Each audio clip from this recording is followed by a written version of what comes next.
Before the dust even settles, before the first hoofbeat echoes across this old frontier tale, take a moment to subscribe to our channel and share this story with your friends. These stories live only if you carry them forward, like campfire embers passed from hand to hand. Now listen closely, because in towns like this, one wrong touch can burn down an entire life.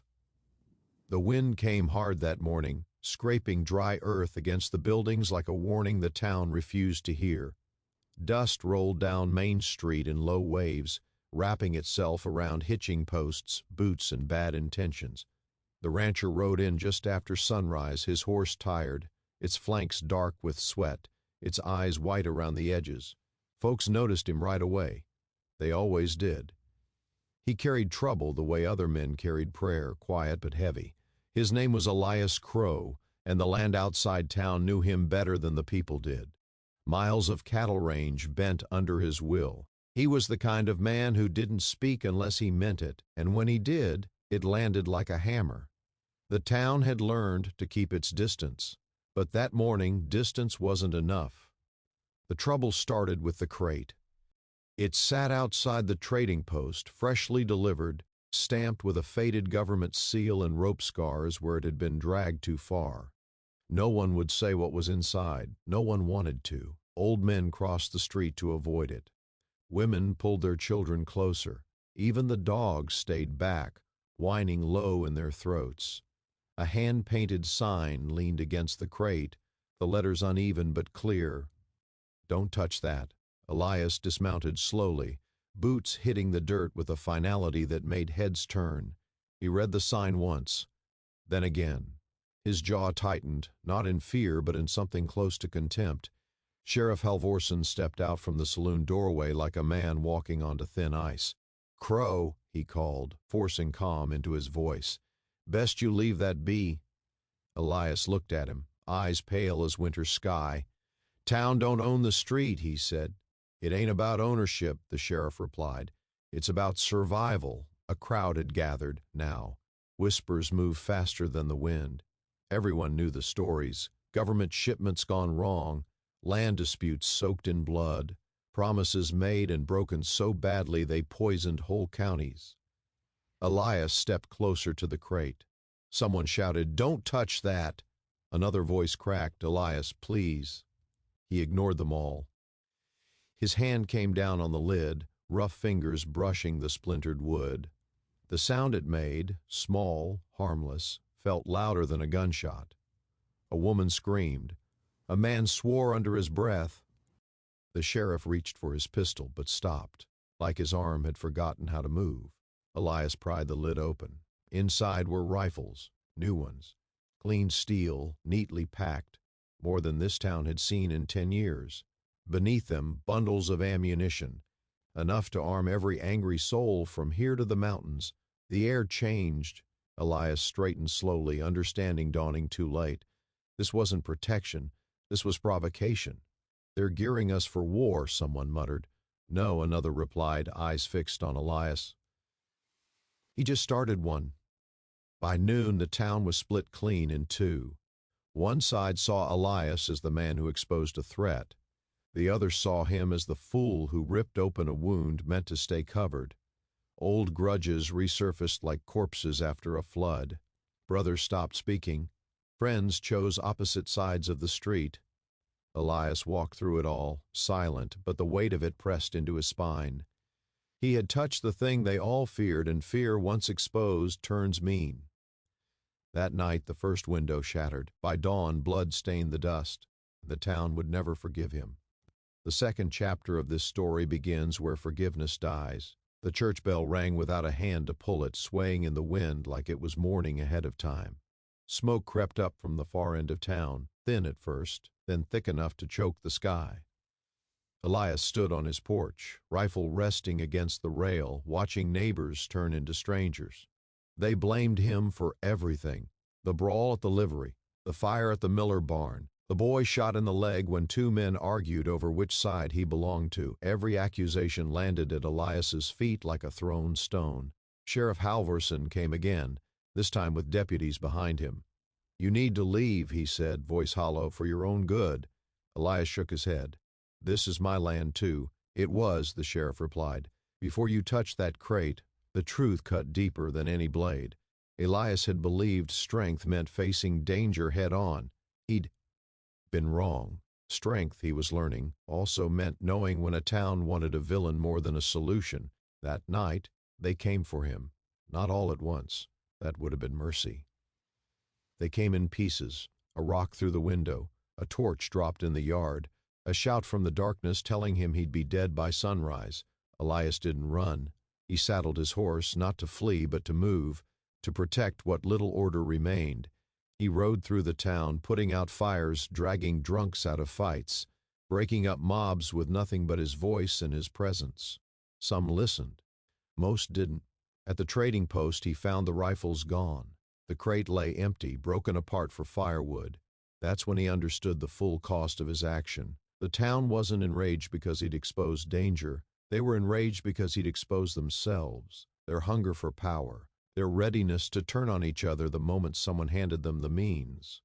At dawn, Elias stood in the middle of Main Street, surrounded by armed men and shaking hands. The sheriff faced him, tears cutting clean lines through the dust on his cheeks. "This didn't have to happen," Halverson said. Elias nodded. No, he agreed, but it did. He laid his rifle down in the dirt. The crowd murmured, confused, angry, unsure. "I touched what you told me not to," Elias said, voice carrying farther than he expected, "and I'll carry that. But what you do next, that's on you." Silence fell, heavy and aching. 1B. Why, one, rifles lowered. Not all, but enough. Elias mounted his horse and rode out as the sun climbed, leaving behind a town forever changed. Some would say he ruined it. Others, years later, would whisper that he saved it by showing it its own reflection. The sign was still there when the dust settled, half-burned, barely readable. Don't touch that. But everyone knew by then. Some things, once touched, never let go. Before we ride back into the dust, remember to subscribe to our channel and share this story with your friends. Stories like this don't survive on paper alone. They survive when people pass them on, voice to voice, like warnings whispered by firelight. Now listen, because Chapter 2 is where the price is finally paid. The night Elias Crow left the porch, the town was already sharpening its teeth. He felt it in the way the wind pressed against his chest, in the way doors closed too softly when he passed, in the silence that followed him like a second shadow. Silence in a frontier town was never peace. It was breath being held before a strike. The rifles were gone by morning. Elias stood inside the trading post, staring at the empty crate splintered like a broken coffin. The smell of fresh pine mixed with gun oil still hung in the air. Whoever had taken the weapons hadn't bothered to hide it. They wanted the town to know. They wanted everyone to know power had changed hands. Outside, Main Street buzzed low and dangerous. Men gathered in knots, hands never from their belts. Boys who'd never fired a shot before carried rifles too big for their shoulders. Their eyes bright with something that scared Elias more than hatred. Excitement. Sheriff Halverson found him there. "You should have left last night," the sheriff said, voice cracked raw. He hadn't slept. None of them had. Elias didn't turn. Then this place would have burned without anyone watching. Halvorsen laughed once, bitter and sharp. "It's burning anyway." The first shot rang out before noon, not aimed at Elias, not even meant to kill. It struck the dirt between two arguing men outside the saloon, but it might as well have been fired into the heart of the town. After that, restraint collapsed. By afternoon, smoke rose from 3 buildings. A store owner was beaten bloody for refusing credit to the wrong side. A preacher locked his church doors and prayed alone. Women dragged children indoors and barred windows with furniture that shook in their hands. Elias moved through it like a man walking to a storm, knowing he couldn't stop the rain but refusing to hide. He pulled a man off another with one arm. He stared down 3 armed boys until they lowered their rifles out of shame more than fear. He took a blow to the ribs that left him gasping and still kept moving. Everywhere he went, the same words followed him. "You did this. Should have listened. Don't touch that." By dusk, the town split cleanly, not by streets or buildings, but by hearts. old resentments found new voices. The rifles gave courage to men who'd waited years for permission to hate out loud. That night they came for Elias properly, not as a mob. Mobs could be reasoned with. They came as neighbors, men he'd traded cattle with, men who'd shared coffee with him in the cold. They stood at the edge of his land, torches flickering, faces set hard with fear pretending to be righteousness. Sheriff Halvorson rode ahead of them, shoulders slumped like he was already carrying a coffin. "Elias," he called, "come out, please." Elias stepped onto the porch, lantern in hand, rifle resting but unfired. The light showed his face clearly. Bruised, dusty, unbroken. "You know this won't end clean," the sheriff said. Elias nodded. "Nothing ever does." A man from the crowd shouted, "He armed the town." Another yelled back, "He exposed the lie." Arguments exploded, words tripping over each other. Someone threw a torch. It landed short, sputtering in the dirt. Elias raised his voice once, and it cut through the noise. "I didn't put hate in your hands," he said. "I just showed you where it was already hiding. That should have ended it. Instead, it enraged them." A shot cracked from the darkness, grazing Elias's shoulder. Pain flared white-hot. The crowd surged forward, shouting, firing into the air. The night turned red and loud and blind. Elias didn't fire back. He stepped off the porch and walked toward them, blood soaking his sleeve, eyes steady.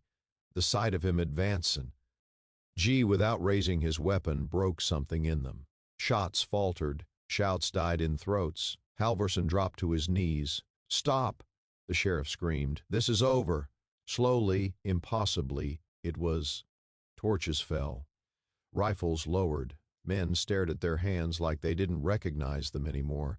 Elias collapsed in the dirt. He woke 2 days later in the church, bandaged and weak, sunlight spilling through stained glass onto the floor. The town was quiet again, but not healed, quiet like a graveyard.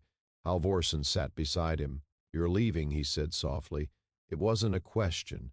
Elias closed his eyes. "I know." The town gathered to watch him go. No cheers, no curses, just faces lined with regret and relief tangled together so tightly no one could separate them. As Elias rode out, he didn't look back. Years later, they'd tell the story different ways. Some would say he was a fool who doomed them. Others would say he was the only man brave enough to touch the thing everyone feared and survive it. But every version ended the same, with a town that learned too late that rage is always waiting, and all it needs is permission